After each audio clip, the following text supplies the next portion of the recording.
aujourd'hui, on va poursuivre le cours qu'on a déjà commencé. Donc, on s'est arrêté au calcul de la quantité de matière, c'est-à-dire l'étude quantitative de l'électrolyse. Ce qu'on peut dire, c'est que les relations qu'on a trouvées dans les réactions spontanées, c'est-à-dire dans les piles, restent valables pour les relations, ou bien pour calculer les quantités de matière dans l'électrolyse. Ça veut dire quoi? Ça veut dire que si je prends la réaction d'oxydation des ions chlorure au niveau de l'anode, j'obtiens 2Cl- est égal à qui donne Cl2, le gaz du chlore, plus 2 électrons. Donc, qu'est-ce que je peux écrire?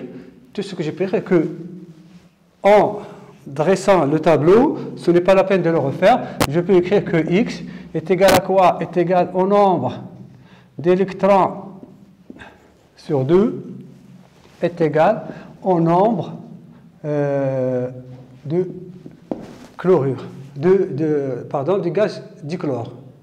En plus, les relations physiques qu'on connaît restent valables. Ça veut dire quoi? Ça veut dire que d'une part, Q est égal à I multiplié par le temps de l'électrolyse. Je peux écrire I fois delta T, avec delta T est égal à T moins T0, je prends T0 est égal à 0. Ça, d'une part, et d'autre part, je peux écrire que le Q est égal à la quantité de matière des électrons fois le Faraday. Avec le Faraday, F est égal le nombre d'Avogadro, ou bien la constante d'Avogadro, fois la charge d'un électron, vous la connaissez, c'est à peu près égal 76 500 coulombs. Donc voilà tout ce qu'on aura besoin pour les calculs des quantités de matière et en fonction des quantités de matière, soit des produits, soit des réactifs, en fonction soit des grandeurs chimiques, soit des grandeurs physiques. Je peux même ici ajouter que si on me demande de calculer le volume du gaz formé, je peux écrire que c'est le volume du gaz, CL2 par exemple, sur le volume molaire. Donc voilà, les relations qu'on a vues dans la pile restent valables. Donc c'est pas un problème, ça ne va poser pas de problème si on maîtrise les relations qu'on a déjà vues dans la pile. Donc voilà ce qu'on peut dire sur les quantités de matière et en relation avec les grandeurs physiques, à savoir l'intensité du courant et le temps.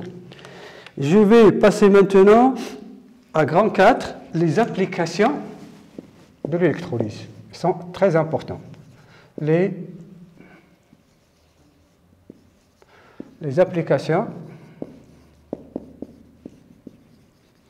de l'électrolyse. Elles sont nombreuses. Voilà la première, par exemple, préparation. Voilà, préparation. Et, c'est ça? Préparation, oui, et purification des métaux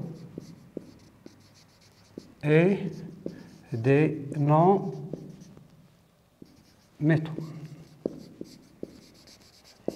Ça veut dire quoi tout ça?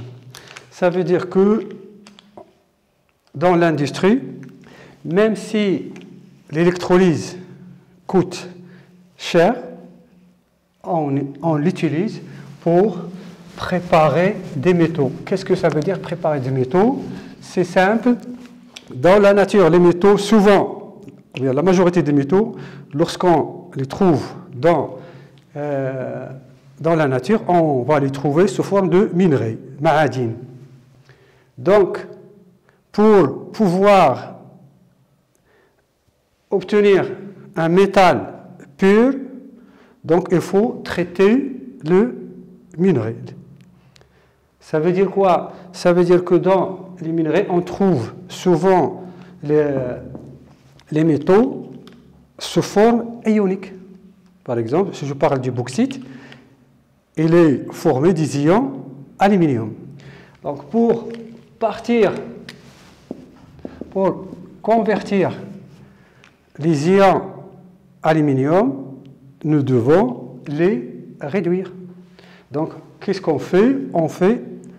On les traite par électrolyse. Ça veut dire on les réduit par électrolyse. Donc on prend les minerais et on prépare des solutions, on prépare leurs solutions, puis on les fait subir une transformation chimique d'ordre oxydoréduction qui va amener l'ion à la forme métallique, ça veut dire à la forme atomique.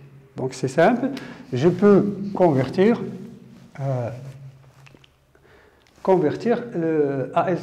les ions.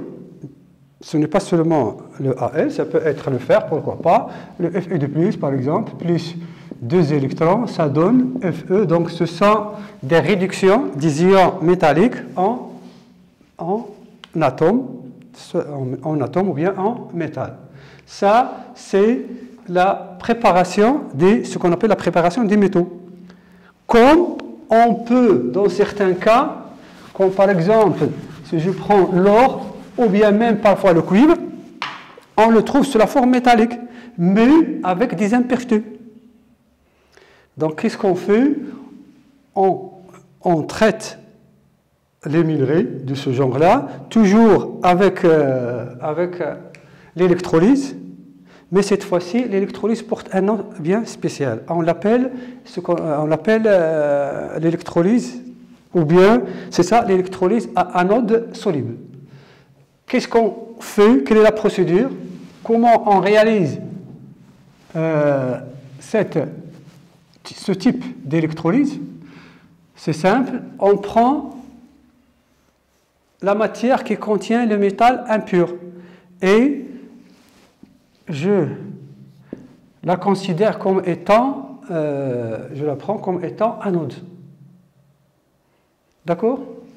Et la cathode sera souvent une électrode qui contient le même métal. Par exemple, Cu, là on a Cu. Et on plonge le tout dans une solution de Cu de plus, qui contient une solution de Cu de plus, par exemple, solution de sulfate de cuivre, Cu de plus, et Cu4 de moins. Donc, que va-t-il se passer? C'est là, cette électrode, c'est l'anode. Elle joue le rôle de l'anode et c'est elle qui va subir la réaction. Ça veut dire quoi? Ça veut dire que j'aurai le couple Cu ici, de l'anode, qui va se transformer en Cu de plus 2 électrons. Donc c'est une oxydation. Puis, les ions Cu de plus, qui sont dans la solution, ils vont se transformer en quoi? En métal Cu, solide. Celui-là, elle est solide aussi. Donc, qu'est-ce qu'on a fait? On a pris le minerai et on l'a pris comme anode. Lorsqu'il réagit, elle réagit à travers Cu qui va se transformer en Cu de plus. Ça veut dire quoi? Ça veut dire que le couple que j'ai, c'est le Cu de plus Cu. Mais le Cu subit une oxydation. De l'autre côté, au voisinage de la cathode, que va-t-il se passer? C'est les ions Cu de plus de la solution qui vont se transformer en Cu. Donc, j'aurai toujours le même couple Cu de plus, Cu. Donc, en fait, qu'est-ce qu'on a fait? On a transporté le Cu qui existe dans cette anode et qui était impur vers la cathode qui contient que le Cu, mais à travers la solution de Cu de plus, par l'intermédiaire de Cu de plus. Donc, on n'a fait que transporter le Cu vers le Cu de plus. En fin de compte, qu'est-ce qu'on va avoir ici? ça va normalement, si le temps est suffisant, que va-t-il se passer? Tout le Cu qui était ici va être transporté vers la cathode. Et on dit qu'on a purifié, on est arrivé à purifier notre métal. Donc voilà une des applications ou bien deux applications de l'électrolyse. Soit on prépare d'une substance qui contient les ions, soit on purifie une substance qui contient le métal, mais qui n'est pas pur. Donc, et on transporte le métal de l'impur, ou bien de l'anode impure, vers la cathode qui doit être pure. Donc voilà une des applications. Il y a aussi la préparation de ce qu'on appelle les non-métaux. Qu'est-ce que ça veut dire, les non-métaux? Par exemple, comme le chlore, le dichlore, ou par exemple le sodium, le métal sodium. Donc, la préparation, par exemple, du dichlore et du sodium, elles sont préparées de ce qu'on appelle la saumure. C'est une solution qui contient Na+, plus Cl-. N'est pas aqueuse. Je ne peux pas écrire aqueuse. Donc, c'est le même principe. Je mets des électrodes et plongées liées à un générateur et plongées dans une solution qui contient le Na+, plus Cl-. Cette fois-ci, ce n'est pas une solution aqueuse, ça doit être une solution obtenue par fusion de Na plus Cl-. Donc, que va-t-il se passer? Il va y avoir réduction au niveau de la cathode des ions Na+, pour obtenir le Na, donc plus un électron. Et au niveau de l'anode, que va-t-il se passer? Il doit y avoir une réduction. Donc de Cl- qui va se transformer en Cl2+, ça c'est solide, ça c'est gaz, plus 2 électrons. Donc voilà, on est arrivé à produire un métal et un non-métal. Donc l'électrolyse, comme application dans l'industrie, on le trouve utile dans plusieurs cas. Voilà comme ce que on peut comme une application de l'électrolyse. Une autre application, c'est la protection. La protection des objets. Et cette électrolyse, on l'a déjà vu, c'est le premier type d'électrolyse, on l'a déjà vu, c'est le premier type d'électrolyse qu'on a vu hier. Lorsqu'on a étudié l'électrolyse du chlorure stanneux, ou bien qu'on a vu dans l'expérience. Donc, qu'est-ce qu'on a pris? On a pris 2 électrodes. C'était en graphite. Le générateur, l'ampèremètre et le générateur. Je peux le mettre plus moins. Donc voilà le générateur, une force électromotrice. On a mis dans l'expérience le chlorure stanneux, Sn de plus Cl-, la 2 Cl-. Voilà la solution du chlorure stanneux.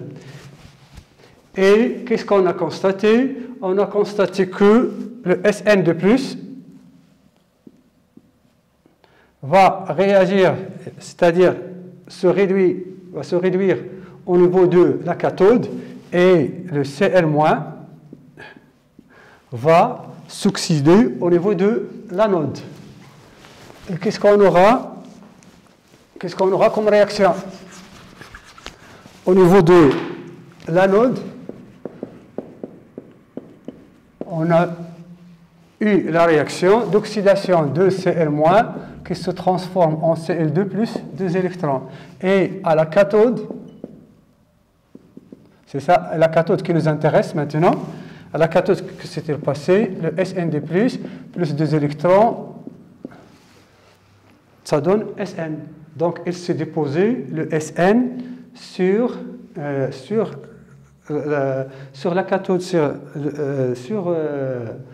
l'électrode de graphite. Et ça veut dire quoi? Si on continue, ou bien si on laisse le temps à l'électrolyse, on va avoir toute la partie émergée de l'électrode entourée par l'étain. Et on sait bien ce que l'étain. L'étain, c'est un métal que l'on trouve dans les boîtes, par exemple, de conserve. Pour les boîtes de conserve, il est normalement de l'extérieur, c'est un autre métal, mais à l'intérieur, pour couvrir, pour ne pas laisser ce métal s'oxyder, on le couvre par l'étain.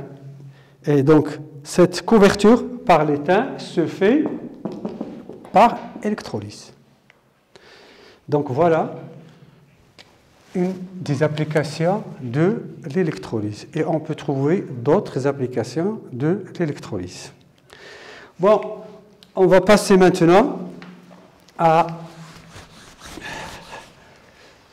grand 5. Ça sera les accumulateurs.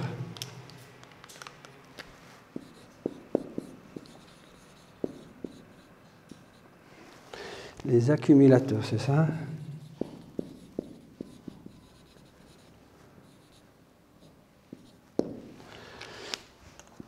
Donc, qu'est-ce qu'un accumulateur? Un accumulateur, ça peut fonctionner, si vous voulez, c'est une pile qui est réversible. Ça veut dire que c'est l'ensemble d'un système de 2 électrodes plongés dans une solution et dans des solutions électrolytiques et qui peuvent soit fonctionner comme générateur, soit fonctionner comme récepteur. Lorsqu'ils fonctionnent comme générateur, c'est-à-dire ils se comportent comme des piles. Et lorsqu'ils fonctionnent comme récepteur, ça veut dire que la réaction qui aura lieu, c'est une réaction d'électrolyse. Donc, c'est ça. Donc, si je prends un accumulateur, lorsqu'il fonctionne comme pile, alors il se comporte comme un générateur. Donc, il peut nous alimenter par de l'énergie électrique. Et la réaction qui est à l'intérieur de l'accumulateur est dite spontanée. Si je reprends le même accumulateur et je le charge, ça veut dire je le branche avec un autre générateur ayant une force électromotrice supérieure à la force électromotrice de la pile, alors il va se comporter, l'accumulateur va se comporter comme un récepteur et il reçoit de l'énergie. D'accord? Donc, parmi les accumulateurs qu'on a, on a l'accumulateur au plan. Ça veut dire quoi l'accumulateur au plan? C'est simple, il est constitué de quoi? Il est constitué de deux plaques de plomb. L'une, elle est couverte par l'oxyde de plomb, le dioxyde de plomb, qui est l'oxydant du couple Pb-SO4, et l'autre couple qui va réagir, c'est le Pb-SO4, toujours tout ça c'est du solide, avec le Pb. Donc qu'est-ce qu'on aura en fin de compte? On aura le PbO2, le Pb-SO4, le plomb, le tout est plongé dans une solution d'acide sulfurique et une solution de sulfate de plomb. Et la réaction qui va avoir lieu, ça veut dire à l'anode, que va-t-il se passer? Nous allons avoir une oxydation. Une oxydation de quoi? De l'élément plomb. Donc, le plomb se transforme en PbSO4. Donc, pardon, Pb. Donc, ici j'ai le SO4, j'ajoute le SO4 de moins. D'accord? Quoi encore? C'est une oxydation, c'est-à-dire c'est une perte des électrons. Donc voilà, c'est simple, c'est ça l'oxydation du plomb. Dans l'autre, on va avoir, dans l'autre, ça veut dire ici c'est l'anode et là c'est la cathode. Donc au niveau de la cathode, qu'est-ce que je vais avoir? C'est la réduction de PbO2 pour se transformer en PbSO4. Le Pb, je vois qu'il y a SO4 ici, donc je vais ajouter SO4 de moins. Et quoi encore? Combien j'ai d'oxygène? Ou bien, c'est ça, PbSO4.